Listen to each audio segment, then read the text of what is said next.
Okay, hi everybody. For those that don't know me, my name is Adwoa, and I represented Canada at Miss Universe 2012. Adwoa, Canada!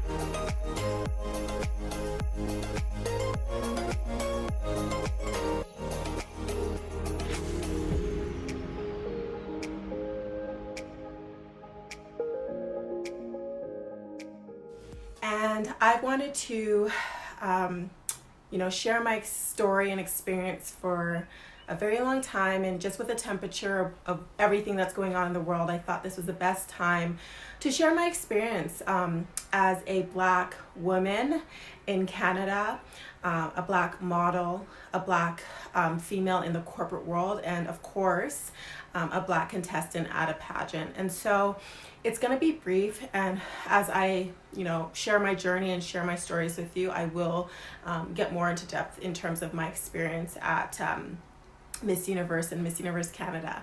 So I guess I'll start as a Black woman growing up in Canada. Obviously there is a lot of multiculturalism here. However, we actually moved from Toronto to Calgary for work for my dad. And at the time there wasn't a huge, Black population here. And throughout school, it was challenging. I think the biggest thing is that just because we're in Canada, racism is alive and well. I've got many racist comments, whether it's overtly open or there's an undertone of racism throughout my life. I've had experiences where, I'm standing about to go to work, 8 o'clock in the morning at the train station, going downtown, and I get pushed out of the way. It was a really busy train station, and I thought, okay, well, this guy really wants to get on the train. Okay, buddy. And then I keep on hearing him say N-word, N-word, N-word, N-word, and to the point where it became pretty loud. So I just sat right next to him. I just sat right next to him, and he just kept on going and going, and people heard. Some people ignored, some people shook their head, but nobody said anything. And I just looked at him and I said, listen, we're here to stay. So either deal with it or I feel very sorry for you. So that was, an experience I had. And then, one time I was walking home from high school, and two white guys, they were in a truck. They were young, and they yell out of the truck, go home, you N-word. So that's like more overtly some of the experiences I've had, and I have many more. And then there's the undertone where I've had people in my life or friends or acquaintances make fun of me and say, oh, they'll make fun and say fried chicken or, purple drink or about my skin tone, and it's jokes. And when, at first, haha, whatever. But when I started to get offended, I was gaslighted. It's like, oh, you're so dramatic. Oh, you're so sensitive. Oh, it's just a joke. You shouldn't be offended. Well, I am offended, and therefore it's not funny. So let's stop the jokes and let's come together and be positive together. And so there was a lot of times where I felt like I kind of had to take it, because if I didn't take those jokes, then I'm seen as oversensitive, or, I'm being super dramatic or whatever. So, that's kind of like more of the undertone kind of. And so it's been challenging, but it's one of those things where you have to, I don't know what the words are, but pick your battles, and so I pick my battles every single day. I've always been one of the only Black people at my schools when I was in elementary, junior high, and high school. So, it's tough. It's tough not only, you just don't feel like you fit in. So then I started modeling, and modeling really was for me to just gain much more confidence, which it did in a lot of ways. So I'm very grateful for that. I started modeling when I was 12. I got found at the Calgary Stampede. And it was one of those things where I was one of the only black models.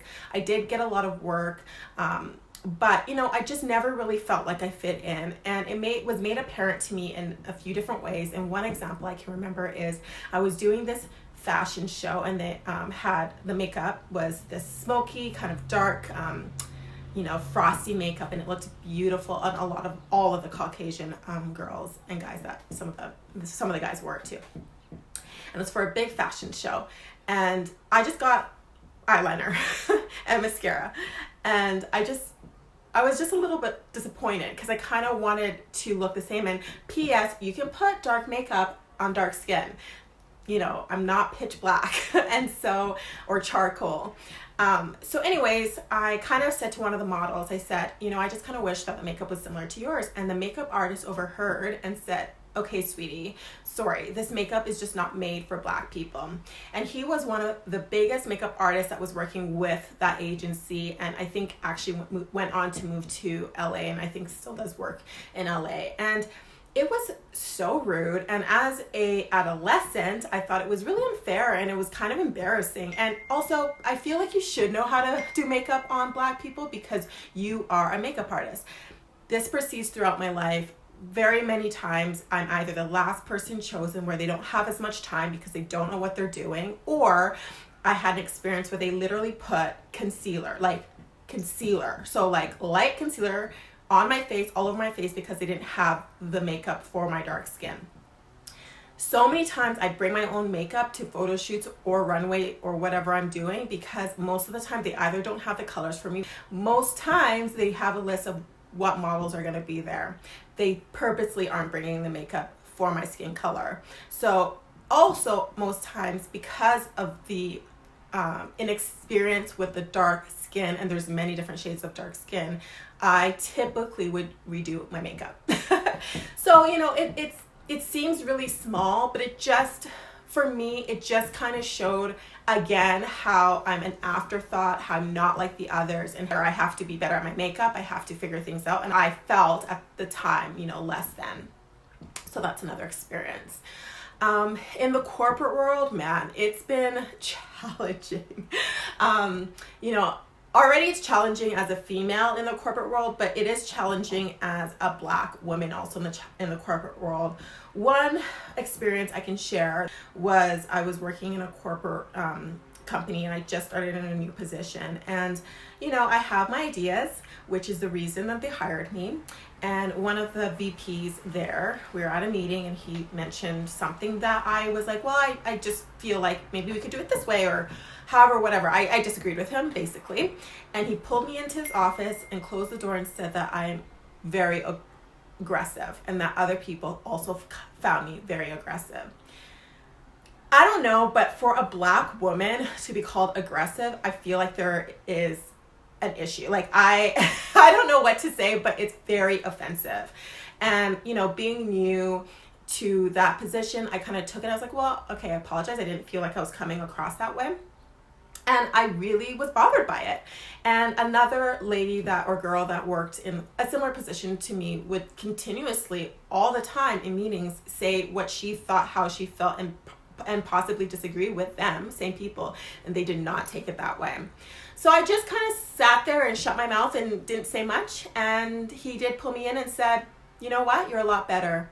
And thank you for listening. Oh, and then there's dating. Dating.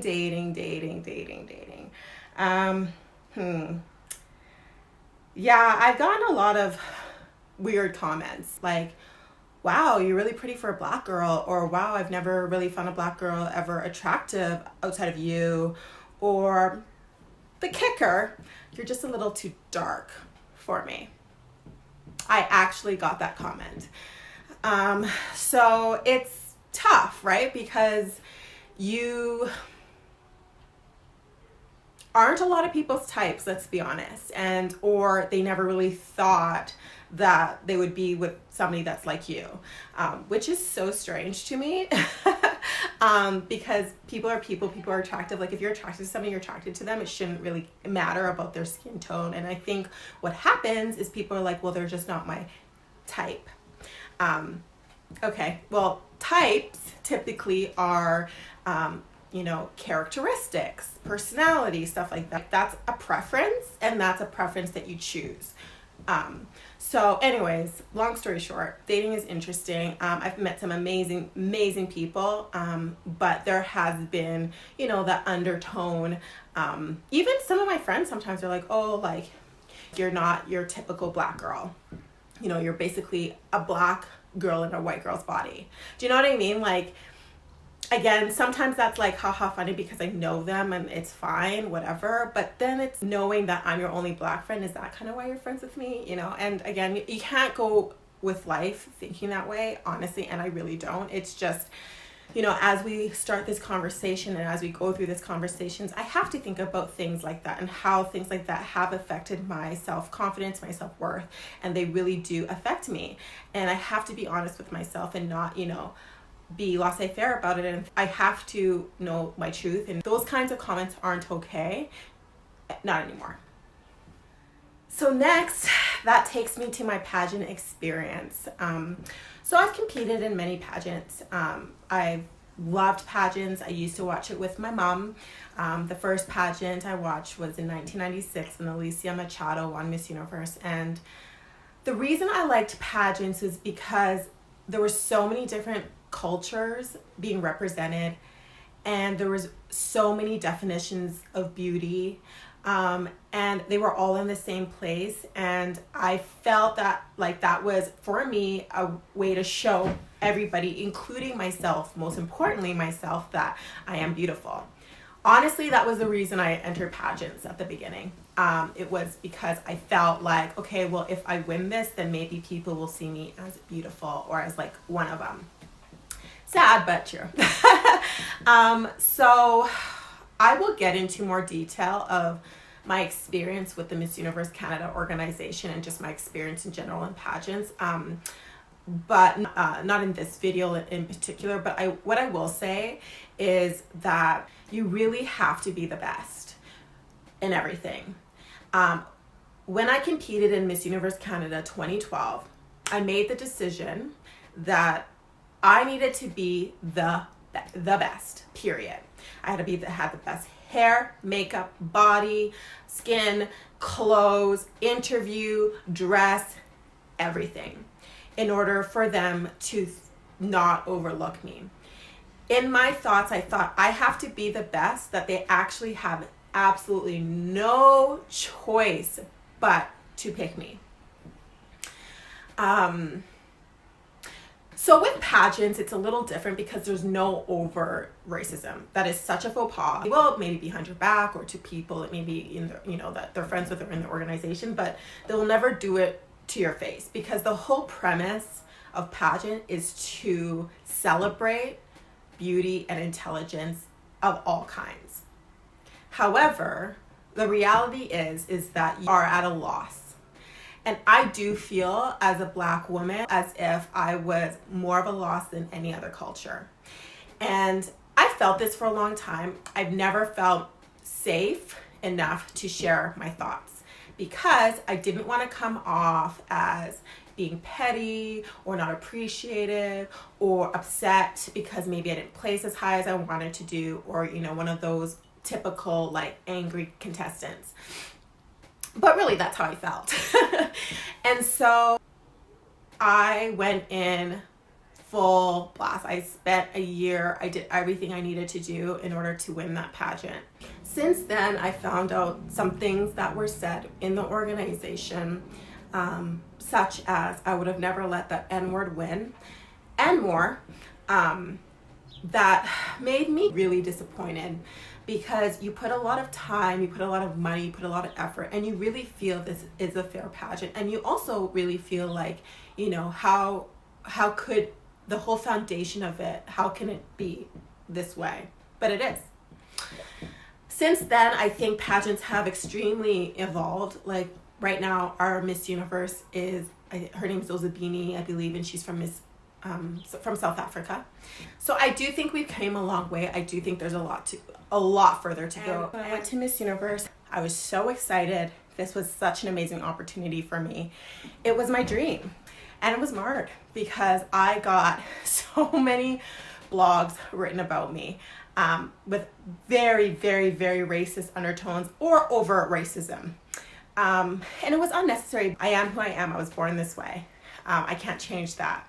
So for me, it was really, really tough because, you know, I got called monkeys and all sorts of different things. Like, how could they ever let this girl compete? Blah, blah, blah, blah, blah. And it was very, very, very, very hurtful. And at a time where I felt like we should be celebrating the fact that there's history being made, it wasn't like that at all. My whole premise or purpose of telling you these stories is to continue the conversation. Since everything has gone down in the last few months, I have gotten a lot of phone calls and texts from some of my friends that are Caucasian asking me of how they can continue this conversation, how they can help, and if they've ever done anything to make me feel less than. And I think the biggest thing in all of this is just to keep the conversations going, keep sharing your stories. I feel like this is a safe time to do so. I know that there might be people that, you know, may disagree with me saying the things I've been saying, but it is my story. It's my journey that I did go through. And I think we've come a long way, but we're not even halfway there. And I think there's so much more to do and say. So I'm going to continue talking about this stuff. I'm going to continue sharing my story, sharing my life, sharing my journey with all of you. And I hope that, you know, if any future contestants that look like me are interested in modeling or even, you know, competing in any pageants or getting into the corporate world, I say do it. I say do it.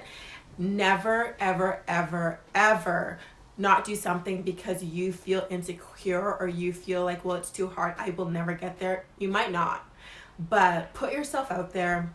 But most importantly, be the best. Try your best, be the best, so that they can never, ever, ever look past you. It's all about opinions, and everybody has a different opinion of everything. I get it.